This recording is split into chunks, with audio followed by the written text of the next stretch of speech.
अमीर निशा और गरीब प्रिया दोनों ही बचपन की सहेलियां थीं, जिनकी शादी एक ही घर में हुई थी, जहां सास उनका गृह प्रवेश करवाकर उनसे कहती है, बहू, मैंने तुम दोनों का कमरा सजा दिया है। अब तुम दोनों खुद फैसला कर लो कि किसे ऊपर वाला कमरा चाहिए और किसे नीचे वाला। रसोई नीचे है। अगर मैंने नीचे का कमरा लिया तो मुझसे ही बार बार काम करवाया जाएगा। मैं ऊपर का कमरा ही ले लेती हूँ। तो जल्दी बताओ, किसे कौन सा कमरा चाहिए? निशा, तुम बताओ, तुम्हें कौन सा कमरा चाहिए? अब तुम मुझसे पूछ ही रही हो तो बता देती हूँ, मुझे ऊपर वाला कमरा चाहिए। ठीक है छोटी बहू, तुम ऊपर वाला कमरा ले लो और बड़ी बहू तुम नीचे वाला कमरा ले लो। पर मैं तुम दोनों को बता दूं, ऊपर नीचे दोनों ही जगह रसोई है और इस घर की रसोई को जो सही से चला पाएगा, मैं घर की सारी जिम्मेदारी उसी को दूंगी। आप बेफिक्र हो जाइए माँ जी, मुझे तो सब बनाना आता है। मैं तो बहुत अच्छा खाना बनाकर खिलाऊंगी आपको। देख ले बड़ी बहू, तेरी दोस्त को बहुत अच्छा खाना बनाना आता है। कहीं ऐसा ना हो कि वो अच्छा खाना खिलाकर घर की सारी जिम्मेदारी अपने हाथ में ले ले। माँ जी, हम दोनों ही दोस्त हैं, किसी के भी हाथ में जिम्मेदारी जाए क्या ही फर्क पड़ता है। क्या पार्वती, अभी से ही तुम बहुओं को डरा रही हो। बहू, तुम दोनों अपने कमरे में जाओ। इस तरह सब सोने के लिए अपने कमरे में चले जाते हैं और अगली सुबह दोनों ही सहेलियों की पहली रसोई होती है, जहां पार्वती अपनी दोनों बहुओं को उनकी रसोई दिखाती है। प्रिया बहू, क्योंकि तू नीचे रुकी है इसलिए नीचे की ये रसोई तेरी है। यहाँ पर फ्रिज और बाकी सारा सामान रखा है। छोटी बहू, क्योंकि ऊपर का हिस्सा तूने लिया इसलिए ऊपर वाली रसोई तेरी है। चल मैं तुझे रसोई दिखाती हूँ। पार्वती सीढ़ियों पर चढ़कर निशा को ऊपर ले जाती है और उसकी रसोई दिखाती है। साथ में प्रिया भी जाती है। निशा बहू, ये है तेरी रसोई।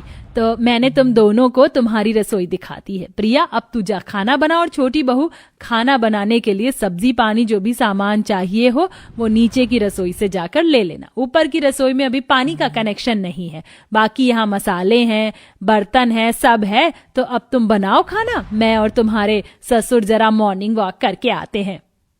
ठीक है माँ जी, अब आप देखते जाइए आपकी ये अमीर बहू आपके लिए कितना अच्छा खाना बनाती है। पार्वती अपनी दोनों बहुओं को उनकी रसोई दिखाकर खुद ससुर के साथ मॉर्निंग वॉक पर जाती है, जहां एक तरफ अपनी रसोई में आराम से खड़ी होकर गरीब सहेली प्रिया खाना बना रही होती है, तो वहीं निशा जब खाना बनाने जाती है तो वो देखती है कि ऊपर न तो सब्जी है और ना ही पानी, सब नीचे है। जिसके चलते वो सीढ़ियों से उतरकर नीचे रसोई में जाती है और कुछ सब्जियां और पानी लेकर फिर से सीढ़ियां चढ़ती है। हे भगवान, कितनी ऊंची ऊंची सीढ़ियां हैं यहाँ की, मैं तो थक गई। अब निशा ऊपर जाकर खाना बनाने की तैयारी करती है, पर उसने आज से पहले कभी खाना नहीं बनाया होता, इसलिए उसे समझ नहीं आता कि खाना कैसे बनाए। मैंने माँ जी से तो कह दिया कि मैं उन्हें बहुत ही टेस्टी खाना खिलाऊंगी, पर मुझे तो खाना बनाना आता ही नहीं। पर क्या ही फर्क पड़ता है, मैं तो हर काम में तेज हूँ। अभी YouTube में से देखकर कुछ ढंग का खाना बनाती हूँ। इस तरह निशा फोन में YouTube के सहारे खाना बनाने की कोशिश करती है, पर खाना बनाते हुए कभी उससे सामान नीचे गिर जाता है तो कभी तड़का लगाते हुए बर्तन में आग लग जाती है। इसके बाद निशा कुकर में जैसे तैसे पुलाव बनाने के लिए रख देती है और खुद फोन चलाने बैठ जाती है, पर कुकर फट जाता है, जिससे सारी रसोई में खाना बिखर जाता है। साथ में बाकी का खाना जल जाता है। वो खुद को जैसे तैसे साफ करके रसोई साफ करती है और जो बचा कुचा खाना होता है उसे निकाल लेती है। तो वहीं नीचे की रसोई में प्रिया अपने पूरे परिवार के लिए हलवा, पूरी, पनीर की सब्जी और छोले भटूरे बना लेती है और लास्ट में रोटी बनाते हुए खुद से कहती है, सब कुछ कितनी आसानी से बन गया और ये सब कुछ मेरी माँ की वजह से हुआ है। अरे क्या कर रही है, हलवे को चलाती रहे वरना सारी सूजी जल जाएगी। ऐसे खाना बनाएगी ना तो तेरे ससुराल वाले तेरे साथ साथ मुझे भी 100 बातें सुनाएंगे। हम गरीब दहेज तो नहीं दे सकते, पर अपनी बेटियों को संस्कार पूरे देते हैं। तू क्या अपनी माँ का अपमान करना चाहती है ससुराल में जाकर? माँ, ऐसी बातें करके इमोशनल क्यों करती हो? मैं मन लगाकर खाना बनाना सीखूंगी। अच्छा हुआ जो माँ ने मुझे अच्छे तरीके से खाना बनाना सिखा दिया। अगर मैंने खाना बनाना ना सीखा होता तो आज मेरे लिए मुसीबत खड़ी हो जाती। चलो, मेरा खाना तो बन गया, अब खाना परोस देती हूँ। इतना बोलकर प्रिया खाना बाहर डाइनिंग टेबल पर लेकर आती है, तो वहीं उदास निशा अपनी हालत सुधार कर अपना जला हुआ खाना लेकर नीचे आ रही होती है और पैर फिसलने की वजह से वो सीढ़ियों से नीचे गिर जाती है और सारा खाना भी गिर जाता है। निशा, तुम ठीक तो हो? तुम्हें ज्यादा लगी तो नहीं? मैं तो ठीक हूँ, पर मेरा खाना गिर गया। मैंने इतने प्यार से सबके लिए बनाया था। बहू कोई बात नहीं, खाना ही तो था और बड़ी बहू ने तो खाना बना रखा है। और वैसे भी आज तुम दोनों की पहली रसोई थी जो कि हो गई। और सीढ़ियों से बार बार ऊपर नीचे करते हुए थोड़ा अपना ध्यान रखना, हमारे घर की सीढ़ियां थोड़ी ऊंची हैं। इस तरह खुद और खाने को गिराकर निशा अपना झूठ सामने आने से बचा लेती है और अब वो सबके साथ बैठकर खाना खाती है। खाना खाने के बाद पहली रसोई में पार्वती और विनोद अपनी दोनों बहुओं को उसका नेक देते हैं। मैं अपनी छोटी बहू के हाथ का आज खाना तो नहीं खा सका, पर फिर भी मेरी तरफ से ये नेक, मेरी तरफ से मेरी दोनों बहू को। पर हाँ, बड़ी बहू, कहना पड़ेगा, गरीब घर से हो पर तुम्हारे खाने बनाने का ये हुनर बड़े बड़े शेफ को फेल कर देगा। हाँ भाभी, पापा ठीक कह रहे हैं। और निशा, तुम्हारे हाथ से भी एक मौका गया है, अभी और मौके आने बाकी हैं, क्योंकि हमारी माँ खाने की शौकीन है। तो माँ, अब दोपहर में आपको क्या खाना है? हाँ, आज तुम दोनों को 2 मौके और मिलेंगे। लंच और डिनर भी बनाओगी तुम। छोटी बहू, दिन में लंच तू ही बना लेना और खाने में पोहे, दाल मखनी और लच्छा पराठा बना लेना और मीठे में गुलाब जामुन भी। मैं मंदिर जा रही हूँ, वहाँ कीर्तन है। इस तरह पूरा परिवार खाना खाकर अपने अपने काम पर लग जाता है। देखते ही देखते आधा दिन बीत जाता है और क्योंकि खाने की डिमांड पार्वती ने अपनी छोटी बहू से की थी, इसलिए एक बार फिर सीढ़ियों से नीचे उतरकर निशा सारा सामान ऊपर ले जाती है और इस बार अपनी माँ को वीडियो कॉल करती है। माँ, मुझे लगा था खाना बनाना बहुत आसान है, पर मुझे तो खाना बनाना ही नहीं आ रहा।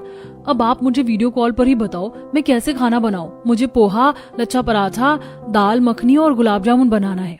बेटा, तू पहले पराठे के लिए थोड़ा आटा मार ले और पोहे के लिए कटोरा में चूरा को भिगो कर रख दे और कुकर में 2 कटोरी काली दाल और थोड़ा सा पानी, आधा चम्मच नमक मसाला डालकर गैस पर रख दे और गुलाब जामुन बाहर से मंगा ले।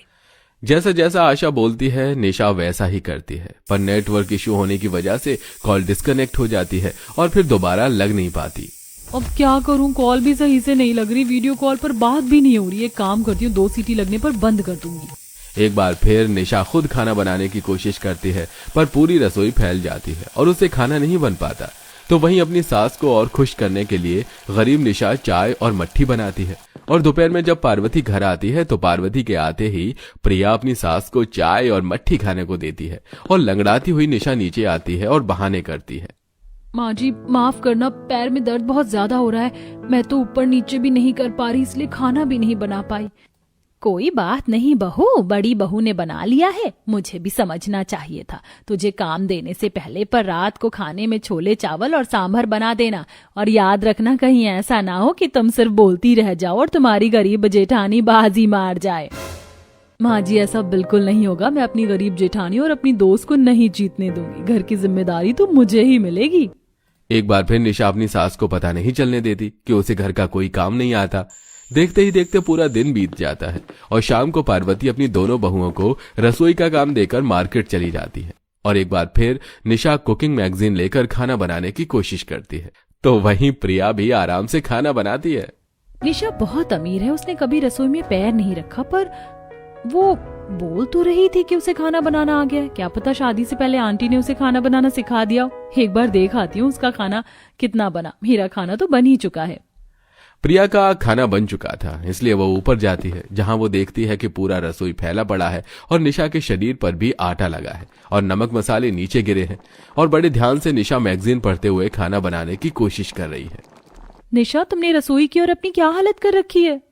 प्रिया, तुम यहाँ देखो, प्लीज माँ जी को मत बताना कि मुझे खाना बनाना नहीं आता। मैंने उनसे बड़ी बड़ी बातें करी हैं, अगर उन्हें सच्चाई का पता चल गया तो वो मुझसे नाराज हो जाएंगी और मैं बहुत थक जाती हूँ सीढ़ियों से चढ़ते उतरते हैं। तुम तो जानती हो कि मैं कितनी अमीर घर से हूँ, मैंने ये सब कभी नहीं किया।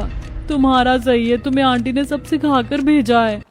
कोई बात नहीं, मेरा खाना बन चुका है और माँ जी के आने से पहले मैं तुम्हारा खाना भी बनवा दूंगी और मैं तुम्हें तुम्हारी ऊपर वाली रसोई में आकर खाना बनाना सिखाऊंगी। चिंता मत करो, तुम्हारी गरीब सहेली हमेशा तुम्हारे साथ रहेगी और माँ जी तुम्हें कभी नहीं डांटेंगी। इस तरह प्रिया नीचे रसोई में जाकर राशन का सारा सामान ऊपर ले आती है। पहले वो रसोई साफ करती है और फिर निशा को खाना बनाकर दिखाते हुए खाना बनाना सिखाती है। कुछ देर बाद जब पार्वती अपनी दोनों बहू के हाथ का खाना खाती है तो उसे दोनों का खाना बहुत पसंद आता है। देख रही हो माँ, तुम्हारी अमीर बहू ने कितना अच्छा खाना बनाया है, मैंने तो सोचा ही नहीं था।